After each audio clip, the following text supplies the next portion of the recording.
අයිබෝවන් අද මම බලාපොරොත්තු වෙන්නේ 2003 වසරේ සිට මම සංස්කරණය කරන ලන්ඩන් කවි සංග්‍රහයේ මුද්‍රිත කවි සංග්‍රහයක එක කවියක් ඔබට ඉදිරිපත් කරන්න. මේ කවියේ මාතෘකාව නිමල් රාජන්ගේ අම්මා. කවිය ලිව්වේ මංජුල වෙඩිවර්ධන අපේ සුපිරි කවියෙක්. ඉතින් මේ කවිය රස විඳින්න හරි මේක සංවේදී බව දැනෙන්න ඉස්සෙල්ලා මම මේකට පාදක වෙච්ච එක්තරා විදිහක කතාවක් තියෙනවා, ඉතිහාස කතාවක්. මම ඒක ඔබට ඉදිරිපත් කරන්න ඕනේ. නිමල් රාජන්ගේ අම්මා කියලා මේ කවිය සඳහන් කරාට ඇත්තටම මේන් අදහස් වෙන්නේ, මේන් කියවෙන්නේ නිමල් රාජන් පිළිබඳව. ඔහු මයිල් වාගනම් නිමල් රාජන්. යාපනයේ හිටපු, යාපනයේ ඉපදුණු 1960 වසරේදී යාපනයේ ඉපදුණු නිර්භීත මාධ්‍යවේදියෙක් පිළිබඳවයි මේකෙන් කියවෙන්නේ. ඔහු වීරකේසරි පත්තරේට, ඒ වගේම රාවය පුවත්පතට ඔහු ලිපි ලිව්වා යාපනයේ ඉඳලා. ඒ වගේම ඔහු හයි සෙකියුරිටි zone එකේ, ඒ කියන්නේ අධි ආරක්ෂිත කලාපේ හිටියත් ඒ ඉඳලා හමුදාවෙන් කෙරෙනු අකටයුතු පිළිබඳව, රජයෙන් ඒ කල කෙරිච්ච අකටයුතු පිළිබඳව ඔහු නිර්භීතව සඳහන් කරා. ඔහු තීදරු පියකේ වගේම ඒකම ඔහු එංගලන්තයේ BBC ආයතනයට වාර්තාකාරයෙක් හැටියට වැඩ කටයුතු කරා, සිංහල සහ දෙමළෙන්. ඉතින් ඔහුගේ මරණයෙන් පස්සේ එකල හිටපු BBC ආයතනයේ අධ්‍යක්ෂ පියත්ලියනගේ මහත්මයා නිමල් රාජන්ගේ නමින් ස්ටුඩියෝ එකක් නම් කරන්න යෝජනා කළා. හො එක කරගත්තා. දැනටත් BBC ආයතනයේ තියෙනවා නිමල් රාජන් ස්ටුඩියෝ කියලා ස්ටුඩියෝ එකක්. ඉතින් මේ කවිය දැන් මෙතෙන්දී තියෙනවා, දැන් මේ කාටද මේ වෙඩි තැබීමේ කතාවකුත් තියෙනවනේ. කාටද මේකෙන් චෝදනා එන්නේ කියන එක. 2000 දී EPDP ආයතනය එකල රජයත් එක්ක එකතු වෙලා තමයි කටයුතු කරේ. ඉතින් මොහුව ඝාතනය වෙන්නේ අගෝස්තු මාසේ 19 වෙනිදා. අගෝස්තු මාසේ 10 වෙනිදා වෙනකොට ඔහු නිමල් රාජන් ඔහුගේ මිත්‍රයෙක්ට කියනවා, මට EPDP එකෙන් මරණීය තර්ජනය තියෙනවා, මම ඒ ගැන බයෙන් ඉන්නේ මේ වෙලාවේ කියලා. ඉතින් කොහොම හරි 19 වෙනිදා රාත්‍රියේ මූණු වහගත්ත පිරිසක් මේ ගෙදරට ඇවිල්ලා, මොහු හිටපු ගෙදරට. මොහු එවෙලෙත් ලීලියා ඉඳලා තියෙන්නේ තරහ විදියට වාර්තාවක් වෙන්නේ නැති. ලීලියා ඉඳද්දී මොහුට ඇවිල්ලා එලිම ඉන්න තැනට ඇවිල්ලා උට වෙඩි තියනවා. ඔහුගේ මූණ සහ එලට වෙඩි තියලා යනවා. ඒකම උන් ග්‍රේනේඩ් දෙකක් විසි කරලා යනවා ගෙදරට. කිසිම හේතුවක් නැතුව ඇත්තටම වෙඩි තියපු අවශ්‍ය කෙනානේ මරලා යන්න ඕනේ. නමුත් ඒකෙන් තුවාල වෙනවා අහිංසක අම්මත් තාත්තත්, ඒ වගේම සෝහිරියගේ පුතත්. ඉතින් ඔවුන් බරපතල තුවාල ලබලා ඔහු පස්සේ ඔවුන් සනීප වෙනවා. ඒ වගේම සෝහිරිය දුවගෙන ඇවිල්ලා මේක බලනකොට උට ඇයට පේනවා මේ මල්ලි ලේ විලක වැතිරලා ඉන්නවා. ඉතින් හරිම කනගාටුදායක සිද්ධියක්.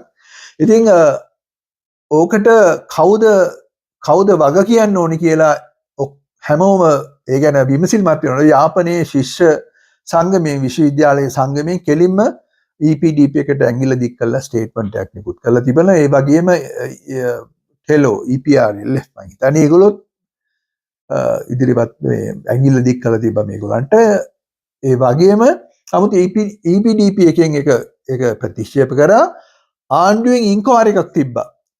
ක්ෂණිකයෙන් ඉන්ක්වයරි එකක් තිබලා කට්ටියක් අත්අඩංගුවට ගත්තා. නමුත් කිසිම කෙනෙක්ට චෝදනා ඉදිරිපත් කරේ නෑ. ඒකෙන් අල්ලගත්ත කරන මේ කියන විදිහට කරපු දෙන්න රටින් පිට වෙලා තියෙනවා 2002 දී. අවුරුදු දෙකකට පස්සේ පිට වෙලා තියෙනවා. කතාව වෙන්නේ ඒකයි. මෙන්න මේකයි කවිය. නිමල රාජන්ගේ අම්මා මංජුල වෙඩිවර්ධන. ආත්මය මිලාන වී තිබින මම නිමල්ගේ අම්මාට ලියුමක් ලිවීමි. කිසිදාක දැක නැති දයාබර අම්මේ, ඔබ දකින්නත් ආසයි. ඔබ දැක යන්න එන්නවත් මුන් අපිට ඉඩ දෙන්නේ නැහැ.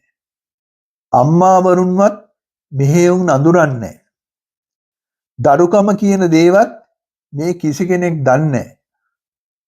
ඈ හැරෙන තැපෑලෙන් මා අමතා තිබුණාය. පුතේ උඹේ අත්තකුරු නිමල්ගේ අත්තකුරු වාගේමයි.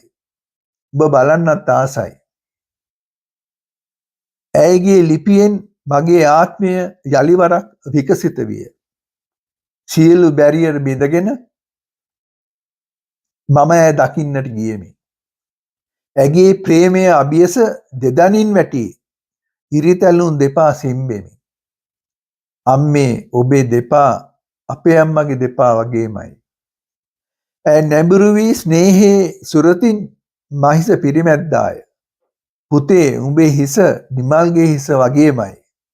මම සීරුවෙන් ඈ අභියස සිටගතිමි. අම්මේ ඔබේ සුරත අපේ අම්මගේ සුරත වගේමයි. ඇය නොසෙල්ලී නිතුපියන් නොසොල්ලා මා දෙසම බලාගෙන උන්නාය. මම සිනාසීමට යත්න දැරීමි. පුතේ උඹේ සිනහව නිමල්ගේ සිනහ වගේමයි. ඉක්බීති ඇය දෙන්නතායිනෙන් සිහින් දිය දහරක් ලලා හැලින. අම්මේ ඔය කඳුළු අපේ අම්මගේ කඳුළු වගේමයි. ඉතින් මේ කවිය මං කියපු මුල් දවසේ ඇත්තටම මට ඇඬුණා. තාමත් ඒ සංවේදී බව මට හිතට දැනෙනවා මේ කවියෙන්. මේ කවිය කියනකොට කොයිතරම් අපි ජාතීන් අතර තියෙන පරතරය කොච්චර වුණත් එහෙම දෙයක් අපේ වෙන්නේ හදවත්වලට. අපේ හදවත්වල ජීවත් වෙන්නේ එකම ජාතියක් විදිහට තමයි. ඒක තමයි මෙතනින් මේ කියවෙන්නේ. ඉතින් මේ කවියේ මේ සඳහන් වෙන්නේ මේ අම්මා කෙනෙක්ගේ ආදරය. අම්මා කොයිතරම් දුරට තමන්ගේ පුතාට තියෙන ආදරය තව පුතෙකුට ඇයට පුළුවන් ඒක දික් කරන්න. ඇගේ දෑත දික් වෙනවා තවත් පුතෙකුට. මේ මොන පුතෙකුටද? මේ වෙන ජාතියේ පුතෙකුට. මේ සිංහල පුතුට. මේ සිංහල පුතා මේ කාගෙනද මේ කතා කරන්නේ? මේ දෙමළ අම්මා ගැන කතා කරන්නේ. ඒතර මේ අම්මා සහ පුතා අතර තියෙන සම්බන්ධය මේ ජාතීන් අතර සම්බන්ධයකට වෙන් කරන්න බෑ. මේ අම්මත් මේ පුතත් එකම ජාතියේ තමයි. අපි හදවත් වලින් එක් වෙලා ඉන්නේ. අපි වෙන වෙන කාරණා නිසා වෙන් වෙලා හිටියට අපි එකම ජාතියේ එකම මිනිස්සු මේ. අම්මා කියන වචනය අම්මට අම්මගේ පුතත් එකයි, නිමල් රාජනුත් එකයි, මේ ලියපු මංජුලත් එකයි. ඒක තමයි මේ කතාව. මංජුලට නිමල් රාජන්ගේ අම්මත් එකයි, මංජුලගේ අම්මත් එකයි. ඉතින් හරිම සංවේදී කවියක්. මම මේක පළවෙනි සැරේ කියනකොට මට ඇඬුණා. මට තාමත් ඒ සංවේදීකම මගේ හිතට දැනෙනවා. ඉතින් මේ කවිය මේ කාලෙකට ඉස්සෙල්ලා අපිට ලැබුණාට අවුරුදු 20 ගානකට ඉස්සෙල්ලා අපි තාම මේක අගය කරනවා. ඉතින් ලන්ඩන් කවි සරණියට ලියන්න කවි එහි පළවෙන්නේ ඇත්තටම පළ කරන්නේ ලන්ඩන් කවි දෙකක් තියෙනවා. දෙවිදිහකට එන්නේ එකක් ලන්ඩන් කවි වෙබ්සයිට් එක, අනිත් එක තමයි FB එකේ Facebook එකේ තියෙන ලන්ඩන් කවි පිටුව. ඒකටත් ලියන්න. අලුතෙන් කවි තමයි අපි ඇත්තටම බලාපොරොත්තු වෙන්නේ, අලුත් කවි එවන්න. මේ කවිය ඔබේ මිතුරන් අතරේ බෙදා හරින්න. මොකද මේක ඉතාමත්ම සංවේදී, ඉතාමත්ම වැදගත් පණිවිඩයක් දෙන කවියක් නිසා. ඉතින් මංජුලේ වෙඩිවර්ධන අදත් අපේ මිතුරෙක්, අදත් අපිත් එක්ක සම්බන්ධ වෙනවා. අදත් ලන්ඩන් කවියට ඔහු කවි ලියනවා. ඉතින් මම ඔබට ආරාධනය කරනවා ලන්ඩන් කවියට කවි ලියන්න. මොකද ලන්ඩන් කවියේ දෙකක් තියෙනවා. එකක් ලන්ඩන් කවි වෙබ් ලන්ඩන් කවි සරණිය වෙබ් අඩවිය, ඒ වගේම Facebook එකේ ලන්ඩන් කවි ගෲප් එක කවි පිටුව. ඒකට ලියන්න. මොකද ඒකෙත් ඕන කෙනෙක් පළ කරන්න බෑ. නමුත් අපිට අලුත් කවි එවන්න. ඒක තමයි අපේ බලාපොරොත්තුව, අලුත් කවි ඉදිරිපත් කිරීම.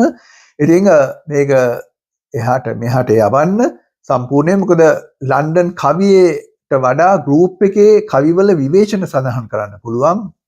කවි වෙබ්සයිට් එකේ විවේචන සඳහන් කරන්න බෑ. ඒ නිසා ඒ දෙක අතර වෙනස හඳුනගෙන ඔබ කවි එවන්න. ඉතින් අපි බලාපොරොත්තු වෙනවා ලන්ඩන් කවි සඳස් කවි සංග්‍රහයක් ලබන අවුරුද්දේ නිකුත් කරන්න මුද්‍රණයෙන් කලින් කරා වගේ. ඒ නිසා ඔබේ සඳස් කවි තියෙනවා නම් මේ කාලේ දැන් නොවැම්බර් කලාපයට ඔබට කවි එවන්න පුළුවන්. ඒ වගේම දෙසැම්බර් කලාපයටත් ඔබට එවන්න පුළුවන් සඳස් කවියක්. ඔබේ නමින් කවියක් පළ කිරීමේ අවශ්‍යතාවය තියෙනවා. නමුත් ඒ කවි එවන් හැම එකක්ම නෙමෙයි කවි සිලෙක්ටඩ් කවි. ඒ කියන්නේ තෝරාගත් කවි තමයි ඒකට පළ වෙන්නේ. ඉතින් අපි නැවත හමු යමු. ඉතින් මේ වගේ නිමල් රාජන්ගේ අම්මා වගේ කවියක් රස විඳින්න ඔබ දෙතුන් සැරයක් කියවලා දෙතුන් සැරයක් අහලා ඒක රස විඳින්න කියලා මම ඔබෙන් ඉල්ලා සිටිනවා. ස්තුතියි.